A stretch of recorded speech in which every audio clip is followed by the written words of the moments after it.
En este video se busca plantear cómo se resuelve el problema número 17 del libro de diseño de experimentos. Este problema dice que un químico del departamento de desarrollo de un laboratorio farmacéutico desea conocer cómo influye el tipo de aglomerante utilizado en tabletas de ampicilina de 500 miligramos en el porcentaje de friabilidad. Para ello se eligen los siguientes aglutinantes, que es el PVP, el CMC y la grenetina. Los resultados del diseño experimental son los siguientes. Estos son los resultados de ese diseño experimental. Se tomaron 5 muestras para cada sustancia, y entonces pues tenemos que plantear desde el primer paso cómo se resuelve este problema, que el primer paso es el contexto, que es definir el contexto en el cual está el problema, que es un contexto farmacéutico, de la industria farmacéutica. Después es el causa y efecto, que va relacionado el tipo de aglutinante con el porcentaje de friabilidad. El número 3 sería el vínculo. ¿Cuál es el vínculo de estos? Es la influencia del tipo de aglutinante utilizado en tabletas de ampicilina. El número 4 se plantea poner la hipótesis. Lo que deseamos probar es si la medida de cada nivel de factor es igual para todos, o bien si el efecto de cada nivel de factor es nulo sobre la verdadera media poblacional. Y entonces tenemos que plantear estas hipótesis, que habla sobre la hipótesis nula, que es todas las medias son iguales, o la hipótesis aleatoria, que dice que al menos una de las medias de los tratamientos es diferente a las demás. Entonces ponemos el modelo estadístico, que es la fórmula que viene en el libro, junto con el diagrama del proceso, que la entrada es el tipo de aglutinante, el proceso son las tabletas y la salida es el porcentaje de friabilidad. Entonces también tenemos que poner los principios experimentales que vamos a trabajar, que sería aleatorización. Entonces tenemos que asignar aleatoriamente cada uno de los tratamientos, repetición, cada aglutinante se repite 5 veces, y el bloqueo, que es elimino de fuentes de variabilidad incluyendo tiempo o materia prima. Entonces de las 15 muestras tenemos que tomar un orden, y este sería como al principio se tomó la muestra 5, el número 2 se tomó la muestra 14, 3 la 4, y así sucesivamente, como está en este orden, que estos números se escogieron al azar del 1 al 15 sin que se repitieran. Entonces aquí ya tenemos los datos de las muestras con las sustancias, y lo primero que tenemos que hacer es la sumatoria de todas estas. Entonces tenemos que hacer la sumatoria del PVP, que es esta, y a la misma sacarle promedio de estas 5 muestras y elevar el promedio cuadrado que nos va a servir. Entonces estos son las sumas, los promedios y los promedios al cuadrado. Después necesitamos el ANOVA. Tenemos la N mayúscula, que son las 15 muestras. Los K, que son los tratamientos. En esta vez hicimos 3 tratamientos, que es PVP, CMC y grenetina. Después el número de muestras por tratamiento, que es 5. Aquí empezamos hablando de la suma de los cuadrados. Esta suma de los cuadrados es la variación total en los datos. En la suma de cuadrados es la desviación de la media del nivel de factor estimado alrededor de la media general. Esto también se conoce como la suma de los cuadrados entre los tratamientos. Entonces necesitamos usar esta fórmula para poder sacar la suma de los cuadrados, y para eso necesitamos multiplicar la sumatoria de las muestras por y, que significa la media de observaciones en el enésimo nivel del factor, menos la y rayita al cuadrado, que es la medida de todas las observaciones, y nos da esta. Después hablamos de la suma de cuadrados en el error. El error de la suma de cuadrados es la desviación de una observación desde su media de nivel de factor correspondiente. Esto se conoce también como el error de los tratamientos. Esta sería la sumatoria de IJ menos Y media al cuadrado, y entonces que está en esta fórmula, que nos da esta. y pues en los totales sumamos estas dos.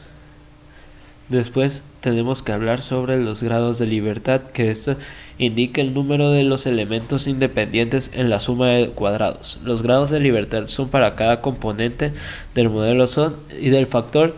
Los grados de libertad tendría que ser la R menos 1 que nos da esto. El error sería NT menos R que nos da esto, que son estas dos.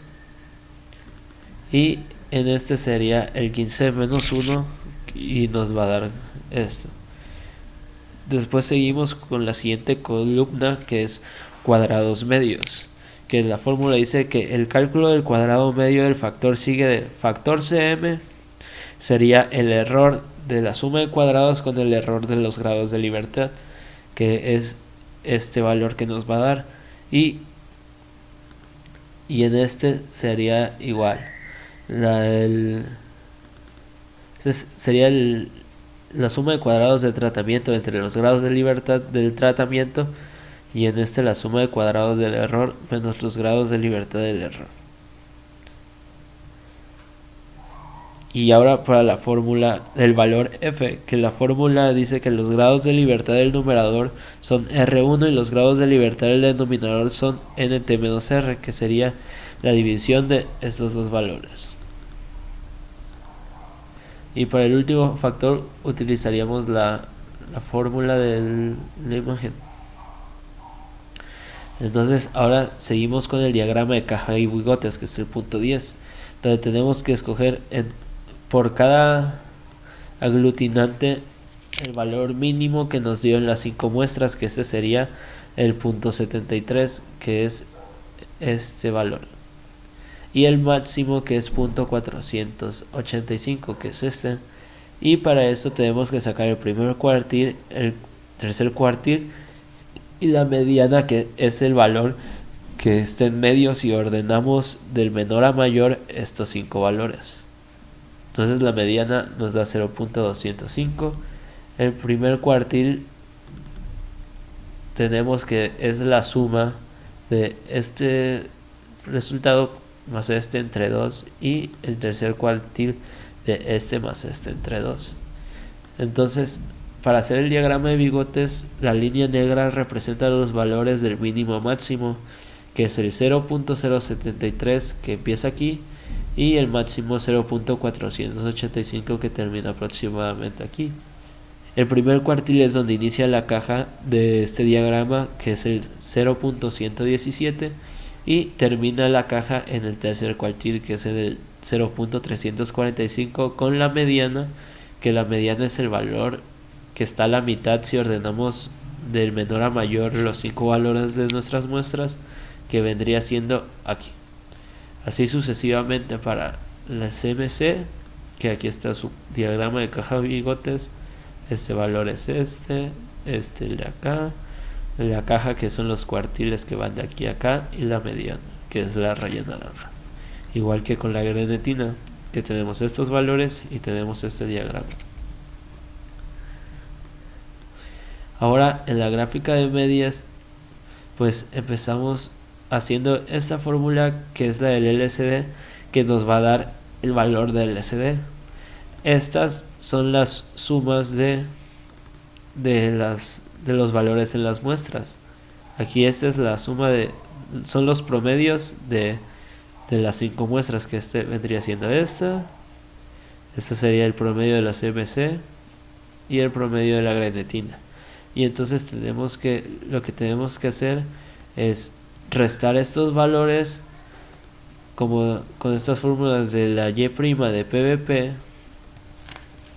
menos la Y' de CMC, nos da este valor, igual la Y' de PVP menos la de grenadina nos da este, y la de CMC menos grenadina nos da este.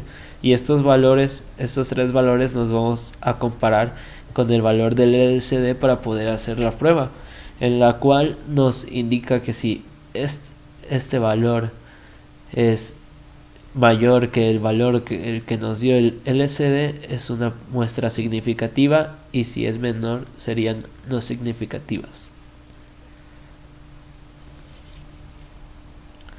Para esto tenemos que hacer la prueba de verificación, tenemos que pasar a la prueba de verificación,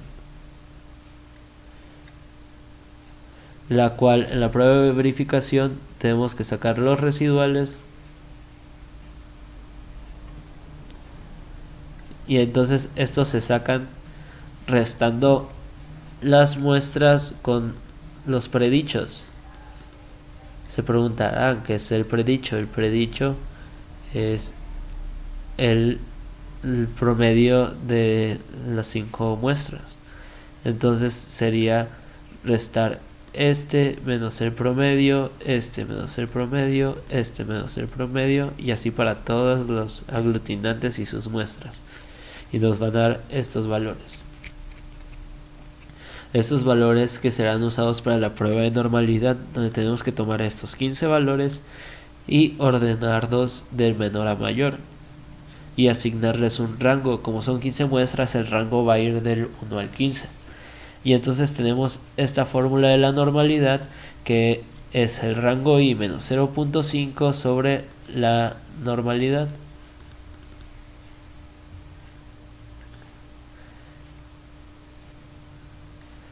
Sobre la n mayúscula, que la n mayúscula es el número de muestras. Entonces tenemos que sería 1 menos 0.5 entre 15, que es el número de muestras. Aquí sería 2 menos 0.5 entre 15, y así sucesivamente para todo esto. Y los predichos que ya están acá, pues se ponen para cada aglutinante, que es este. Como es el 9.638, sabemos que es de PPP. Este sabemos que es de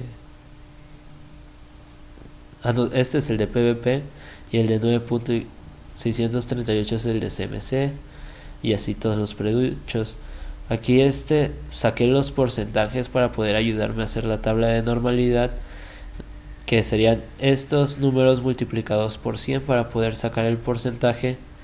Y aquí tenemos la misma tabla que estaba arriba del orden de cómo fueron sacadas las muestras. Entonces para eso hacemos la gráfica de normalidad, donde está graficado el dato RI sobre el porcentaje que sacamos de la fórmula de normalidad, y entonces tenemos esta gráfica. Ya el quinto paso es sacar la prueba de la gráfica de las varianzas, donde se grafican los predichos con los datos RI. Y por último, la prueba de independencia, que es donde se grafican, pues cada aglutinante va graficado respectivo a sus valores que tenemos aquí, que estos son los valores obtenidos en los rangos RI. Por ejemplo, este menos 0.268, que sabemos que es del CMC, pues está aquí están, son estos valores. Haz cuenta, estos 5 valores están verticalmente en esta tabla, igual de PP, que son estos 5 valores, están verticalmente en esta tabla, y los de grenetina que están aquí. Y así completamos el procedimiento para hacer el problema número 17 de diseño de experimentos.